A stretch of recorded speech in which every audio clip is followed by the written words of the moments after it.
Listening Section 2. In a moment, you are going to hear a talk given by Mr. Alf Mearsham, who works as a real estate agent in the city of Chapmanville. He is speaking to a group of newcomers about the city and rental accommodation to be found there. Before you listen, look at questions 12 to 22. Note the examples that have been done for you.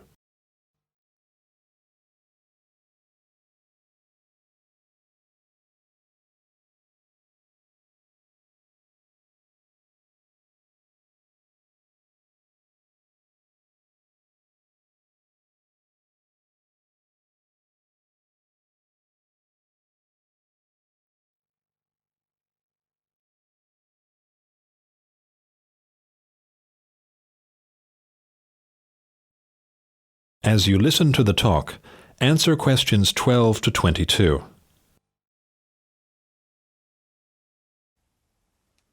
Hi, I'm Alf Mearsham. I'm the rental manager for the Central Chapmanville Real Estate Agency. I'm a real estate agent much like any other, in that I help people buy and sell houses. But about half my time is spent working to assist people in renting houses and flats. I've been in this business for a dozen years now, and I know this city very well in terms of which areas are the better places to live and how much it costs to rent in these areas. Now, I normally divide Chapmanville into three areas in terms of rental prices. Generally speaking, the area in the north of the city is the low end of the spectrum, the cheapest housing.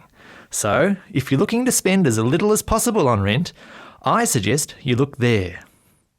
The most expensive area would be the eastern part of Chapmanville.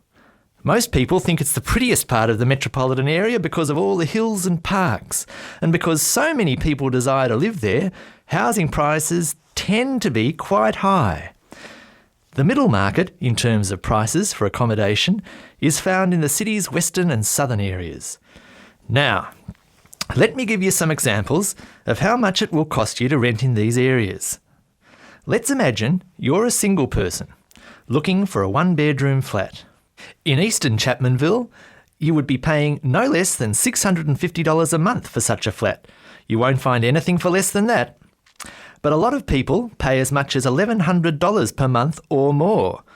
The higher-priced flats are usually the ones in the hills, which run through the east.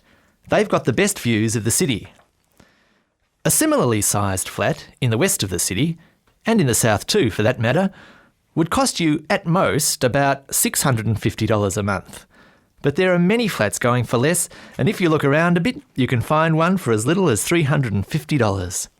That's quite a reasonable rental price for most people. If you still find that too expensive, I suggest you head to Chapmanville's north, where the cheapest flats are to be found. One-bedroom flats there start from about $170 a month up to about $400. Now, for those of you who want something bigger, you'll have to be prepared to pay about double those prices for a small 2 or 3 bedroom house. That goes for any of the areas I mentioned. Okay, so much for prices.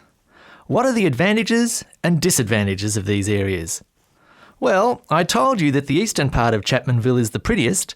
There are lots of parks and lots of trees all around, and you've got the beautiful hills right there.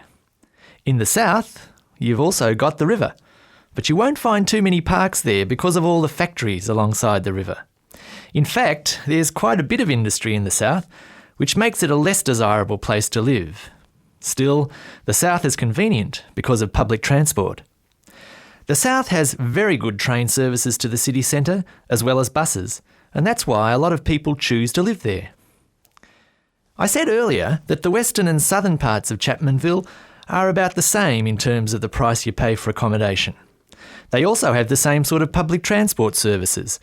But the two areas are quite different in other ways. The west is next to the bay, so it's quite attractive in that sense. But there are a couple of problems with the west. One is that the bay is polluted. So polluted, in fact, that you wouldn't want to swim there. I used to take my family there about 10 years ago, but now I wouldn't go near it. The other disadvantage of the west is that that's where the airport is, the Chapmanville International Airport. The noise can be quite annoying. Lastly, the north. In northern Chapmanville, as I said before, housing is cheap. Quite cheap, in fact. But you pay in other ways. For example, the area is very low and is made up entirely of wetlands. It's beautiful in a way, but it attracts an incredible amount of insects for most of the year. The mosquitoes there are really bad. This makes things quite unpleasant, and so few people have any real wish to live there. But if money's a problem, that's the place to go. Just bring your insect repellent. Oh, I should mention that the only public transport in the north is buses. There aren't any trains, so it's not all that convenient as you can imagine. Actually, eastern Chapmanville is in the same situation in terms of public transport, even though it's a richer part of the city. Don't ask me why that is, though. Let me just finish by again welcoming you all to Chapmanville and wishing you good luck in finding accommodation and settling down in whichever part of the city suits you best. That is the end of section 2. You now have half a minute to check your answers.